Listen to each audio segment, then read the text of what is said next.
सुनिए, पाकिस्तान नहीं दुनिया भर में आप पे तुफ हो रही है उस फैसले पे। इमरान खान साहब ने आज सारी दुनिया, आज सारा मुल्क, आज उनके बदतरीन मुखालफ ये बात कह रहे हैं कि बहुत बड़ा लीडर था, हमसे बहुत बड़ा गुनाह हो गया। आप जैली तरीके से हुकूमतें बनाएंगे आज, और जब कौमें इतने बड़े लोगों को खो देती हैं और उनके साथ इस तरह का सलूक करती हैं तो फिर खुदाई इंसाफ भी ये है कि उन कौमों को भी अपने किए हुए फैसलों की सजाएं मिलती हैं। वो इस कौम की क्या लीडरशिप फराहम करेंगे और क्या अखलाकी दरस देंगे हमें, वो क्या कानून साजी। और आपने इस तनाज़े को खड़ा किया है तो फिर हम आपकी किस बात पे यकीन करें। आप लोगों को पहले यानी अंडर द कारपेट करते रहे और जो खुदाई दावे करके बैठ गए थे कि हम अनकंडीशनल इख्तियारात के मालिक हैं और हम ही हैं जो इस मुल्क के मसीहा है, हम ही हैं जो सियासत को भी चलाएंगे, हम ही हैं जो मईशत को भी चलाएंगे, हम ही हैं जो डेवलपमेंट भी चलाएंगे। आज फिरते हैं मीर खार, कोई पूछता नहीं।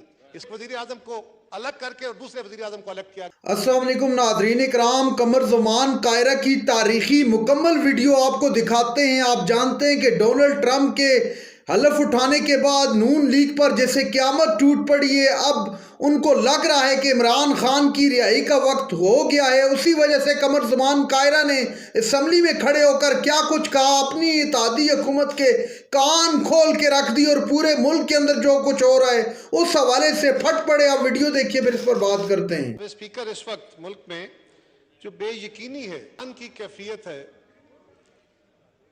ये किसी हादसे की पैदावार नहीं है बल्कि एक प्लान्ड तरीके से इस हैजान को पैदा किया गया है और इस हैजान को अपने खास मकसद के लिए इस्तेमाल करना, ये हमारे मुखालिफिन का, ये कुछ लोगों का वतीरा बना है।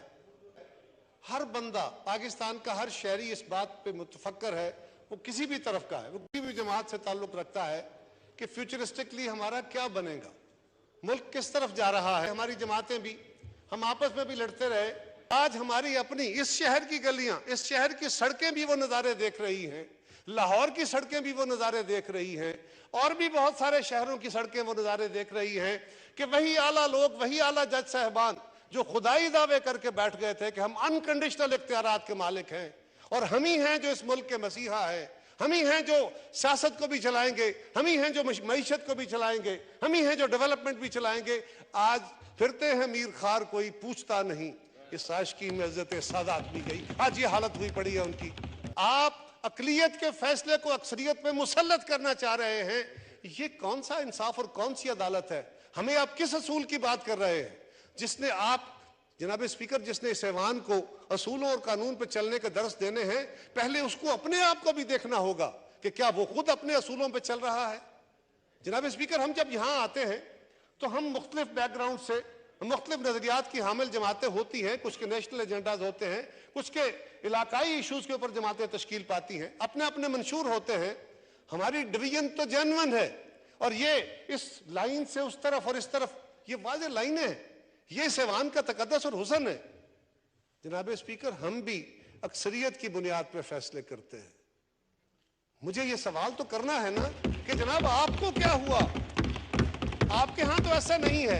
जनाब स्पीकर, मुझे सवाल नहीं करना कि हम क्या करने गए थे। पीपल्स पार्टी, आपने उनको कहा मैं आपको नहीं सुनूंगा, आप तो कहते थे कि हां मैं आपको मौका देता हूं, तो फिर हम आपकी किस बात पे यकीन करें। आप लोगों को पहले यानी अंडर द कारपेट करते रहे आर्गुमेंट, अच्छा मैं बाद में सुनता हूं, बाद में सुनता हूं, और फिर अपनी मर्जी का एक फैसला निकाल के आपने दे दिया। और वहां पे जनाब स्पीकर ये भी था कि ओपन कोर्ट की बातें हैं जो मैं आपको कोट कर रहा हूं। डिफेंस सेक्रेटरी को बुलाया गया, उन्हें कहा गया कि जनाब आप हमें तफसीलात दें। उन्होंने कहा जी हम आपको बंद कमरे में चाहते हैं कि जरा इन कैमरा कुछ ऐसी हसास मालूमात हैं हम आपको वो दे सकें। कहा गया कि नहीं।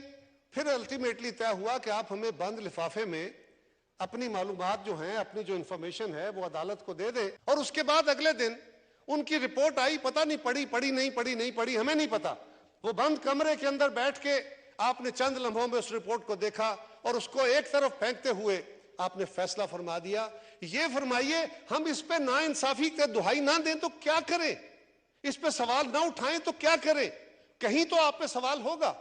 अगर हमारी कार्रवाई को, अगर हमारी बातों को, अगर हुकूमत की कारकर्दगी को आपने चेक करना है, आपको हक दिया है, तो फिर आपकी कारकर्दगी का भी हमें चेक करना है। यह भी हमें आईन हक देता है। आपने इस तनाज़े को खड़ा किया है। आज जिस क्राइसिस को इस ऐवान में भी महसूस किया जा रहा है سارے ملک کے اندر محسوس کیا جا رہا ہے. جناب اسپیکر, اس کرائسس کو کھڑا کس نے کیا اور کیوں, کیا مقصد ہے اس سے؟ اختیار کو ایکسٹینڈ کرتے ہوئے انتظامیہ کا اختیار بھی اپنے ہاتھ میں لیں گے, الیکشن کمیشن کا اختیار بھی اپنے ہاتھ میں لیں گے, پارلیمنٹ کو بھی آپ اوور ڈوز کرنا چاہیں گے. تو جناب والا اس طرح نہیں ہو سکتا.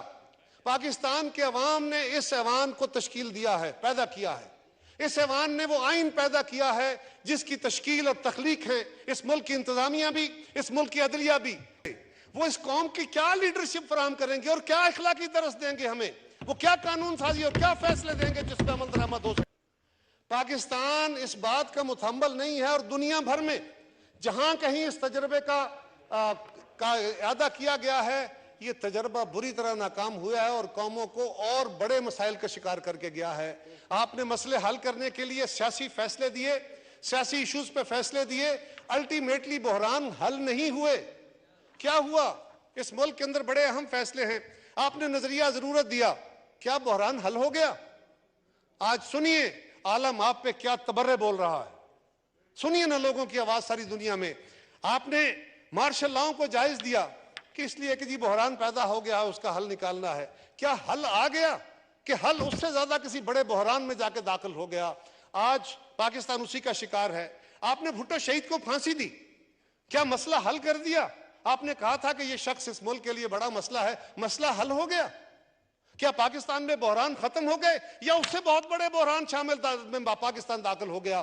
آج ساری دنیا, آج سارا ملک, آج ان کے بدترین مخالف یہ بات کہہ رہے ہیں کہ بہت بڑا لیڈر تھا, ہم سے بہت بڑا گناہ ہو گیا. اور جب قومیں اتنے بڑے لوگوں کو کھو دیتی ہیں اور ان کے ساتھ اس طرح کا سلوک کرتی ہیں تو پھر خدائی انصاف بھی یہ ہے کہ ان قوموں کو بھی اپنے کیے ہوئے فیصلوں کی سزائیں ملتی ہیں, اور آج ہم اس فیصلوں کی سزا پا رہے ہیں. لیکن جناب آپ نے فیصلہ کیا, ٹھہراؤ آ گیا, بہتری ہو گئی کیا؟ آج سنیے, پاکستان نہیں دنیا بھر میں آپ پہ تف تف ہو رہی ہے اس فیصلے پہ. ہم نہیں کہہ رہے, یہ الگ بات ہمارے دوستوں نے بھی کہا کہ ہم تو صرف ہسٹری سٹیٹ کرنے کے لیے آپ کے پاس گئے, آپ ہمارا وہ مقدمہ بھی سننے کو تیار نہیں ہیں. آپ جعلی طریقے سے حکومتیں بنائیں گے, آپ حکومتوں کو چلنے نہیں دیں گے. ہماری حکومت کے اندر یوسف رضا گیلانی صاحب کو آپ نے ڈسمس کر دی, ان کی حکومت ڈسکوالیفائی کر دیا. ساری پاکستان کے اندر یہ بات ہے کہ وہ ایک غلط فیصلہ تھا, منووٹ فیصلہ تھا. کیا مسئلہ حل ہو گیا؟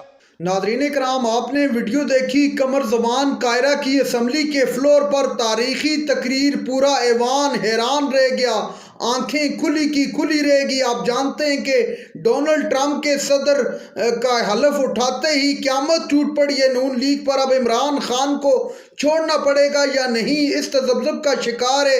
اور پورے ملک کے اندر عوام یہی کہتی نظر آتی ہے کہ تحریک انصاف کے ساتھ جو پولیٹیکل وکٹمائزیشن ہوئی ہے, یا تحریک انصاف کو جس طرح نشانہ بنایا گیا ہے, ماضی کے اندر اس کی مثال نہیں ملتی.